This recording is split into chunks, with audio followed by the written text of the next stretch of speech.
To start off our debate, there has been some question.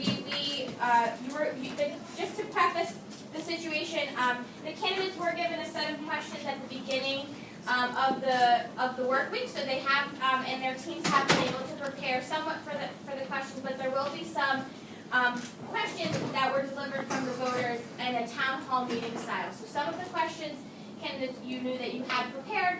There are some additional questions that your voters were seeking answers to. So question number one has been, and I'm going to direct this first to Representative Rodriguez, has just been about the media's role in the campaign. There's been some, allegations that the party itself has been running sort of a smear campaign against the Republicans, and some of the voters were just wondering if you could speak a little bit on some of the attack ads that you have had against the Republican Party and some of the reasoning for it.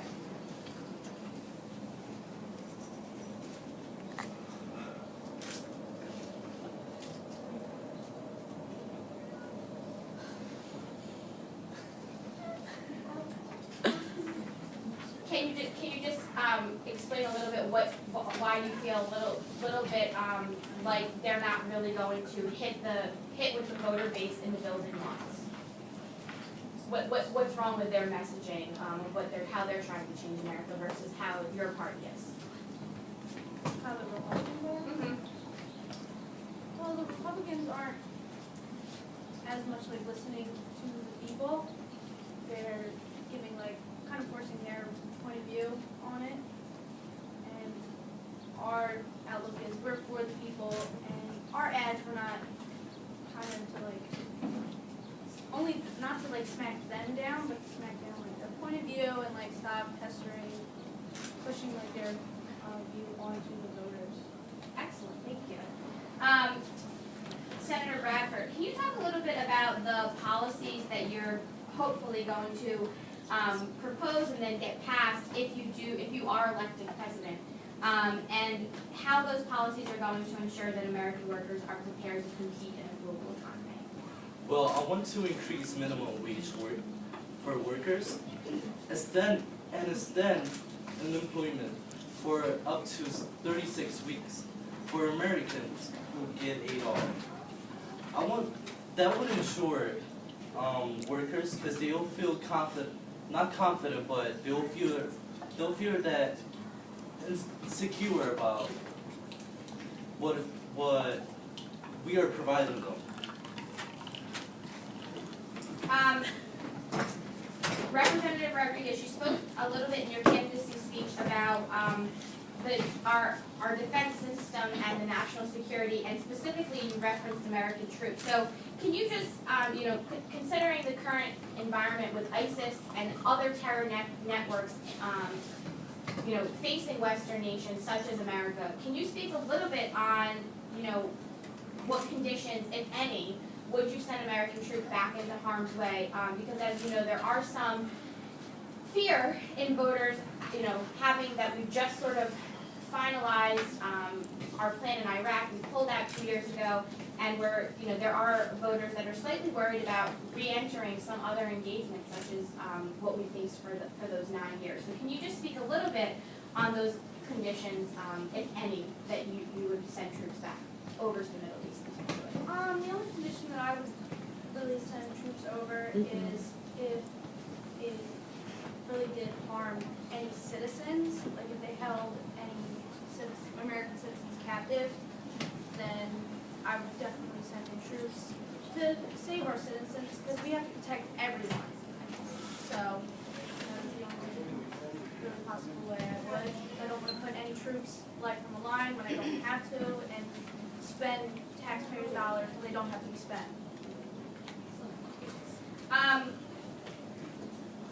Senator Bradford, you talked a little bit about your story, and being from Philadelphia, you've kind of hinted at some of the educational policy that you're looking to pass. Can you talk a little bit, however, about how you're going to work with improving the school. So you talked a little bit about that, but voters are a little bit unsure of specific plans that you have to better the school environment, specifically in your city, which is struggling so desperately. Yeah, I want to say that not everyone's provided a good education in America, and I want to change that. I want our students to get a better education, become more efficient, and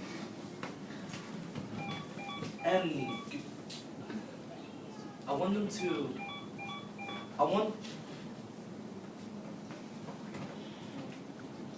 want to prepare. I want better educated, more educated teachers, so they could, teachers that care about our students, teachers that want better for everyone, you know? Excellent. Do you think standardized testing is the answer to doing that? Because that's what the current push has been in our government. And you know, if you could just speak a little bit on whether or not you think that standardized testing, in your specific state, you have the Keystone testings, but in other states across the nation, they have similar tests like that. And do you think that it really is a measure of a student's, educational IQ, if you will? I don't think it's an educational for IQ. I think it's about grit. Whether the person really wants their education, whether the student really wants it, and yearns to have a better life in every aspect. That's what it's about. Excellent. Jessica Rodriguez, would you like to add anything to that specific point in terms of educational policy and the push for standardized testing? Well, I agree with Scott Bradford that standardized testing do not really can wage in on your IQ and all that, because some students aren't good test takers. Some students are very nervous when they take tests. Some students, they feel more pressured, so they're more likely to do bad. And schools don't really have the funding to prep you, like how high school students have to take the SAT. A lot of schools don't prep you for it. Like, we're granted SAT prep class. Not every public school offers that because they can't afford it. They're not given funds for it. So I don't believe that standardized testing really matters. It's all about what Scott Bradford says. It's all about grit. Excellent. Jessica, what do you think is the greatest problem or issue currently facing America right now? The unemployment rate, definitely. There's, even though like Americans are given, unemployment and all that, but they're still not like pushed to get a job. Because they're candid, Americans are just, they can think like, yeah, I'll get welfare. I can stay on welfare. So if we can develop programs like, job fairs, or actually decreasing or increasing unemployment to help people, push people to get a job and like all that. Excellent. Senator Bradford, a lot of the voters in the building are concerned about areas of social policy.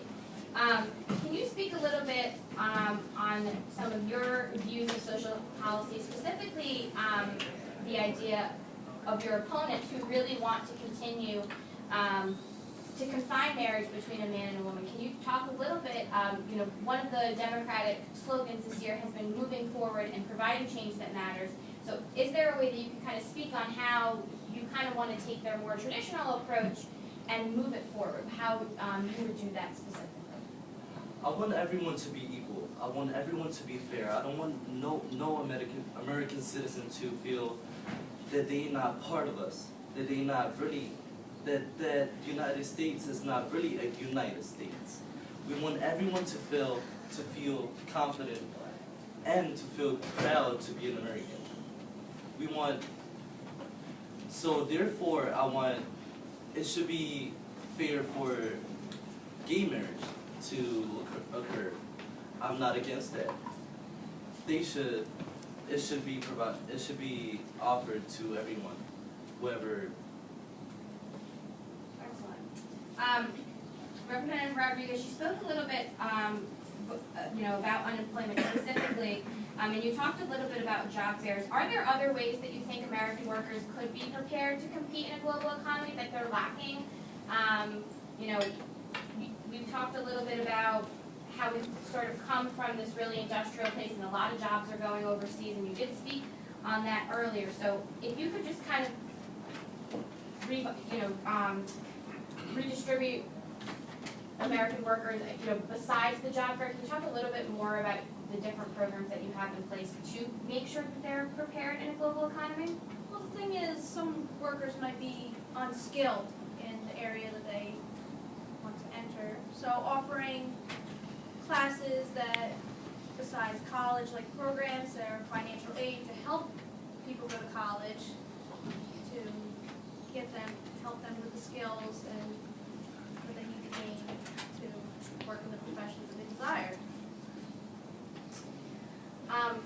Before we conclude, Senator Bradford, why you? Why are you the guy? I'm the guy because I want a better America. I want everyone to feel confident, everyone to feel fair, everyone to have a better life, everyone to... I'm just that guy.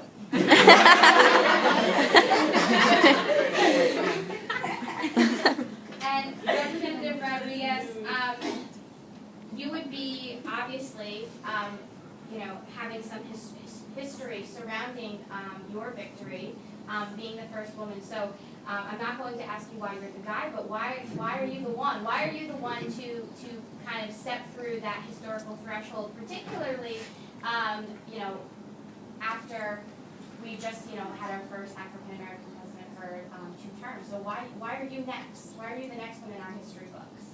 Because it's time for women. It's time for women to stand up. It's our time. I'm tired of men taking control. I want to fight for women. I want to fight for men as well. Fight for everybody. But we do need that, social climb after an African American male president. Why not have